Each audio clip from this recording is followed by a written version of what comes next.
साथियों नमस्कार, जय हिंद। तो मैं रवि फौजी आपके सबके सामने एक ऐसी गाइडलाइन जो भारत सरकार ने जारी करी आज ही कि युद्ध की स्थिति होती है तो हमें क्या करना है, हमें क्या नहीं करना है, इस बात को आप गौर से सुनना। आप सबको पता ही है अपने पड़ोसी देश पाकिस्तान के साथ में अपना आजकल संबंध कैसा है। तो जो गाइडलाइन भारत सरकार ने जारी करी है उसका हेडिंग है कि सतर्क नागरिक सुरक्षित राष्ट्र। अगर नागरिक सतर्क रहेगा तभी अपना राष्ट्र सुरक्षित रह पाएगा। तो संभावित युद्ध या हवाई हमले की स्थिति में नागरिक सुरक्षा और जागरूकता गाइडलाइन जो भारत सरकार ने जारी करी है, तो मैं आप सबको वो बताता हूँ क्या क्या गाइडलाइन उन्होंने बताई है। बिल्कुल गौर करना, खुद भी देखना और अपने जो आस पड़ोसी हैं उन सबको बताना इन बातों के बारे में, रिश्तेदार कि भाई ऐसी ऐसी बातें हैं तो उनके ऊपर हमें गौर करना है। तो युद्धकालीन स्थिति में नागरिक जो है उनकी तैयारी कैसी होनी चाहिए, पहला पॉइंट है। तो सुनिए, हवाई हमला या सायरन बजते ही शांत रहें और तुरंत आश्रय लें। अगर हवाई हमला होता है या सायरन बजता है तो तुरंत आश्रय ले लें। आसपास कोई मजबूत जगह हो, यहाँ पे घूमना नहीं है, शांत रहना है, हाँ येलो नहीं करना, भागदौड़ नहीं मचानी उसमें।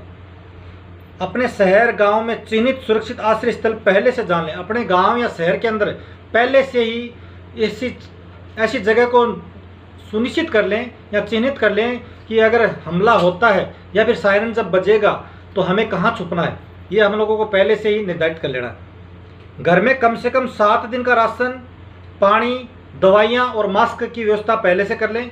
तो भाई घर के अंदर 7 दिन का राशन होना चाहिए, दवाइयाँ होनी चाहिए इमरजेंसी के लिए, पानी की व्यवस्था होनी चाहिए और मास्क ये ज़रूर होना चाहिए अपने पास में। घर में सीटी होनी चाहिए, टॉर्च होना चाहिए, पावर बैंक होना चाहिए और फर्स्ट एड किट बोलते हैं जो प्राथमिक चिकित्सा किट, किसी की चोट लग जाए तो वहीं पे थोड़ा बहुत फर्स्ट एड हम दे सकें, इसकी सुविधा अपने घर पे होनी चाहिए। बिजली का मेन स्विच, गैस सिलेंडर बंद करना नहीं भूलें। जब ऐसी स्थिति होती है तो बिजली का मेन स्विच बंद कर दें और गैस सिलेंडर को भी बंद कर दें ताकि कोई अनहोनी होने से बचा जा सके। परिवार के सभी सदस्यों के ब्लड ग्रुप, आधार की कॉपी और फोटो तैयार रखें। सभी का ब्लड ग्रुप कौन सा है पता होना चाहिए, आधार कार्ड की कॉपी सबके पास होनी चाहिए और फोटो सभी अपने पास रखें।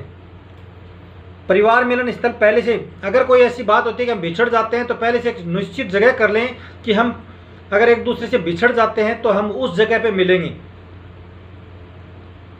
शिशु, बुजुर्ग और विकलांग, दिव्यांगों की विशेष तैयारी अलग से करें। जो छोटे बच्चे हैं, बुजुर्ग हैं या दिव्यांग है उनके लिए अलग से पहले से ही व्यवस्था कर लें ताकि उस समय हमें ज़्यादा परेशानी का सामना ना करना पड़े। इन बातों पे गौर करना है बिल्कुल। और भी बहुत सारी बातें हैं, गौर कीजिए, एक एक बात को सुनना आप लोगों ने। जहाँ पे बहुमंजिला इमारत हैं उनके लिए दिशा निर्देश, जो 4 मंजिल, 5 मंजिल, 6 मंजिल जो इमारतें होती हैं उनके अंदर रहने वालों के लिए क्या दिशा निर्देश भारत सरकार ने दिए हैं उनके ऊपर गौर कीजिए। सीढ़ियों का प्रयोग करें, ज़्यादा से ज़्यादा सीढ़ी का प्रयोग करना। लिफ्ट, क्योंकि कभी भी लाइट जा सकती है, लिफ्ट का प्रयोग नहीं करना ऐसी स्थिति के अंदर। हर फ्लोर पर निकासी मार्ग, हर जितने भी फ्लोर हैं सबके अंदर एग्जिट निकास करने का कोई ना कोई एक मार्ग सुनिश्चित करने की किस साइड से हमें निकलना है, हर फ्लोर पे ऐसी व्यवस्था होनी चाहिए। खिड़कियों से दूर रहें, शीशे टूटने से चोट लग सकती है, खिड़कियाँ हैं उनसे दूर रहिए क्योंकि बाहर से कोई ऐसा हमला होता है, कुछ होता है तो चोट लगने की संभावना रहती है, तो खिड़कियों से दूर रहना है। बाथरूम या कंक्रीट वाली दीवार के पास शरण लें। बाथरूम में या कंक्रीट की जो दीवार है जो मजबूत होती है उसके पास में शरण लें ताकि कोई ऐसी घटना होती है तो हम उससे बच सकें। अंधेरे में मार्गदर्शन हेतु फर्श पर स्ट्रिप या इमरजेंसी लाइट लगाएं। अंधेरा हो जाएगा तो जो हमला होगा तो भाई लाइट की व्यवस्था बहुत, मुझे नहीं लगता कि ऐसी रहेगी। तो ऐसी लाइटें आती हैं जो अंधेरे में भी जलती है, दिखाई देती हैं, फर्श के ऊपर चिपका दीजिए पहले से ही ताकि हमें रास्ता दिखाई दे कि कहाँ से क्या है। प्रत्येक फ्लोर पर एक सुरक्षा प्रतिनिधि नामित करें। हर फ्लोर के ऊपर एक वार्डन सुरक्षा करने वाला एक हर फ्लोर के ऊपर एक मेंबर को निश्चित कर लें, सुनिश्चित कर लें पहले से ही। बच्चों की सुरक्षा के लिए बैग तैयार करें, पानी हो, बिस्किट हो, डायरी हो, पहचान पत्र सहित बच्चों की सुरक्षा के लिए इस चीज़ों को रखें। आगे बताता हूँ, सोसाइटी या मोहल्ले में सामूहिक सुरक्षा को पाए। जैसे कोई मोहल्ला है, सोसाइटी है, तो उसके अंदर सुरक्षा के लिए हमें क्या करना है उसके बारे में कुछ इंस्ट्रक्शन दिया भारत सरकार ने, उस पर गौर कीजिए। सभी प्रवेश द्वार, जितने भी प्रवेश करने के लिए गेट हैं उनके ऊपर सीसीटीवी अनिवार्य है और हर गेट के ऊपर गार्ड रहेगा या तो वो गेट बंद रहेगा, अगर वो गेट खुला है उसके ऊपर सुरक्षा करने वाला गार्ड रहेगा और सीसीटीवी अनिवार्य है, भारत सरकार की गाइडलाइन। इंटरकॉम और आपातकालीन अलार्म प्रणाली सक्रिय रखें। इंटरकॉम या अलार्म प्रणाली के लिए सायरन हो, ऐसी कोई प्रणाली है उसको सक्रिय रखें, जरूरत पड़ने पर बजाया जा सके। एक हफ्ते के अंदर सुरक्षा के बारे में बैठक लें, मॉक ड्रिल जरूर करें, बार बार ये ड्रिल करोगे तभी, इसको हंसी मजाक में नहीं लेना है, वो बात हो जाएगी भेड़िया आया और एक दिन भेड़िया आ भी जाएगा और खा भी जाएगा। तो इसलिए ना हमें अलर्ट रहने के लिए भारत सरकार पहले से ही सतर्क करने के लिए बोल रहे हैं, सतर्क नागरिक तो सुरक्षित राष्ट्र। पड़ोस में नेबरहुड वॉच लागू करें। व्हाट्सएप टेलीग्राम अलर्ट ग्रुप बनाएं। एक ऐसा ग्रुप बना लीजिए, व्हाट्सएप पे हो, टेलीग्राम पे हो, जिसके अंदर एक किसी को भी सूचना मिलती है उस पर डाल दीजिए और आप सभी को इससे पता चल जाए, तो ये भी बहुत फायदा हो जाएगा इससे। डॉक्टर, सेना के अधिकारी, पुलिस के जवान हो आदि स्थानीय विशेषज्ञ उस ग्रुप के अंदर जोड़िए। जो डॉक्टर्स हैं या सेना के अधिकारी हैं, सेना के जवान हैं, पुलिस के जवान हैं, ऐसे मेंबर्स को उसमें जोड़ के रखिए ताकि आपकी कहीं ना कहीं आपकी मदद कर पाएँ वो लोग। नेक्स्ट है सायरन या धमाके के बाद क्या करें। अगर सायरन बज जाता है या कहीं धमाका हो जाता है तो हमें क्या करना है, इसके बारे में भी भारत सरकार ने बताया है, तो प्लीज़ गौर फरमाइए इस बात पे। तुरंत ज़मीन पर लेट जाएं, जहाँ कहीं भी हैं आप तुरंत ज़मीन पे लेट जाइए, सिर को ढक लें, ड्रॉप कवर एंड होल्ड मुद्रा ये आपको बता दी जाएगी जब ड्रिल होगी, तो उस मुद्रा के अंदर आप लेट जाइए। यदि घायल हैं तो फर्स्ट एड करें और पास में जो नज़दीक में जो केंद्र है, हॉस्पिटल है, वहाँ जाइए। अनजान वस्तु या विस्फोटक को ना छुएं। ऐसे आपको दिखाई देता कोई भी अनजान वस्तु पड़ी है, कोई विस्फोटक, उसको छुए नहीं, पुलिस को सूचित कर दें।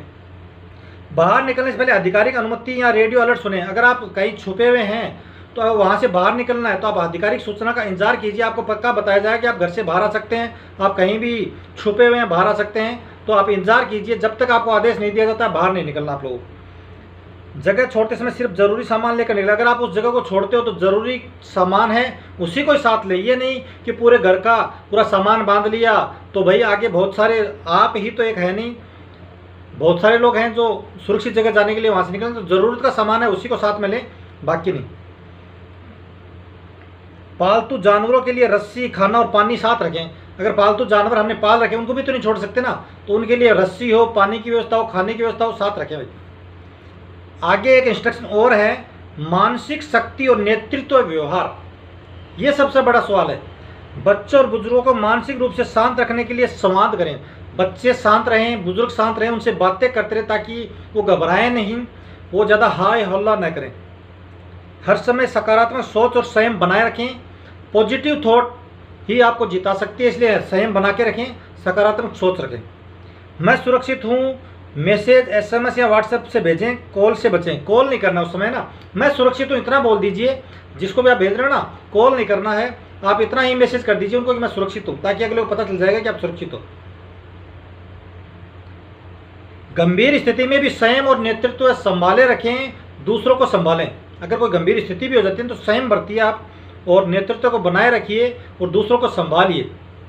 नेक्स्ट आता है सामूहिक जागरूकता अभियान कैसे चलाएं। सबको एक साथ कैसे जागरूक करें, वो अभियान कैसे चलाएं, इसके ऊपर भी गौर करने वाली बात है। सोसाइटी में सुरक्षा सप्ताह का जागरूकता दिवस आयोजित करें। जिस सोसाइटी में आप रहते हो, जिस मोहल्ले में आप रहते हो, वहाँ पे हफ्ते के अंदर एक ऐसा दिन सुनिश्चित कर लीजिए कि उस दिन अपने सुरक्षा के बारे में हम बातें करेंगे, कैसे हम सुरक्षित रहेंगे। बच्चों की रंग भरने की प्रतियोगिता युद्ध में सतर्कता थीम पर। बिल्कुल भाई, बहुत ही शानदार बात बोले। पड़ोस में इमरजेंसी वॉलेंटियर ग्रुप बनाएं। हर घर में एक इमरजेंसी पोस्टर लगवाएं। कदम दर कदम निर्देशों सहित पोस्टर चिपकाइए भाई हर पड़ोसियों के पास में, एक दूसरे के पास में। सुरक्षित नागरिक सशक्त भारत स्लोगन पर जागरूकता रैली करें कि सुरक्षित नागरिक सशक्त भारत, इस स्लोगन के साथ में रैलियाँ कीजिए, सबको उत्साहित कीजिए। अगला है सरकारी मदद और सहयोग, कि आपको कौन सी सरकारी मदद मिलेगी, कौन सा आपको सरकार की तरफ से सहयोग मिलेगा। NDRF, जिला प्रशासन या नागरिक रक्षा विभाग से संपर्क बनाए रखें। जो NDRF की टीम है, जिला प्रशासन है या नागरिक रक्षा विभाग है, उससे आप संपर्क में जरूर रखें। वहाँ के आपके पास कॉन्टैक्ट नंबर होने चाहिए, निकटतम अस्पताल के नंबर होने चाहिए, पुलिस स्टेशन के नंबर होने चाहिए, फायर ब्रिगेड का पता और नंबर नोट करके रखें, मोबाइल में सेव नहीं। नोट करके भी रखिए आप। आपदा राहत केंद्र पर सामुदायिक बंकर का पता पहले से जान लें। अगर आपदा राहत केंद्र है या सामुदायिक केंद्र, उसका पता एड्रेस आपको पहले से पता होना चाहिए। ये नहीं कि हमला हो चुका है हम पता करें कि कहाँ पे हॉस्पिटल है, नहीं, उस समय कुछ नहीं पता चलेगा, उस समय माहौल नो मोमेंट का हो जाएगा। अतिरिक्त महत्वपूर्ण सुझाव, अपने दस्तावेज का digital backup Google drive, pen drive में रखें। जो भी आपके डॉक्यूमेंट्स हैं, आपका पहचान पत्र है या जो भी आप रखना चाहते हो, उसका बैकअप आप अपने गूगल ड्राइव के अंदर सेव पहले से कर लीजिए। ऑनलाइन भुगतान बंद होने पर काम आने के लिए नगद राशि, बिल्कुल भाई देखो ऑनलाइन भुगतान बंद हो सकता है इमरजेंसी के अंदर, तो आप कुछ पैसे भी अपने पास में रखिए। सैन्य जानकारी, जो सेना क्या मूवमेंट कर रही है, यहाँ से सेना के जवान गए हैं कि नहीं गए हैं, ऐसी बिल्कुल भी आजकल देखा जा रहा है कि वीडियो बना लेते फिर डाल देते हैं कि हमला करने जा रहे हैं। कहीं भी जाएं, हमला करने जाएं, वापस आएँ या नहीं करें या करें, आपको कोई भी सोशल मीडिया पे सेना से जुड़ी हुई पुलिस के मूवमेंट की जानकारी कहीं भी आपने सोशल मीडिया पे शेयर नहीं करनी है। साइबर हमलों के से बचाव के लिए हर कोई जो हमारे काम का नहीं है, अभी ज़रूरत नहीं है, तो उस ऐप को डाउनलोड ना करें क्योंकि साइबर अटैक हो सकता है। धार्मिक या जातीय मतभेदों को दरकिनार कीजिए और एकजुट रहिए, हम सब एक हैं। महिलाओं के लिए सुरक्षा किट अनिवार्य रखें। पालतू जानवरों की आपात व्यवस्था भी रखें। बच्चों में राष्ट्र एवं साहस की भावना विकसित करें। जो बच्चे हैं उनके अंदर राष्ट्र भावना और साहस की भावना उनके अंदर विकसित करें। तो ये जो कुछ ज़रूरी बातें थी मैंने शेयर आप लोगों से कर दी है, तो आप एक बार नहीं 2 बार इसको आगे पीछे करके सुन सकते हैं। तो ज़रूर इस वीडियो को अपने जितने भी साथी हैं उनके पास शेयर कर दीजिए ताकि उन सबको पता चल सके, क्योंकि हर किसी के पास लेटर नहीं पहुंचा होगा, लेकिन इस वीडियो को हर उस इंसान तक पहुंचा दीजिए ताकि अपना देश सुरक्षित रहे और हम सुरक्षित रहें। राम राम साहब। जय हिंद, जय जवान, जय किसान, आगे बढ़ता रहे अपना हिंदुस्तान। राम राम साहब।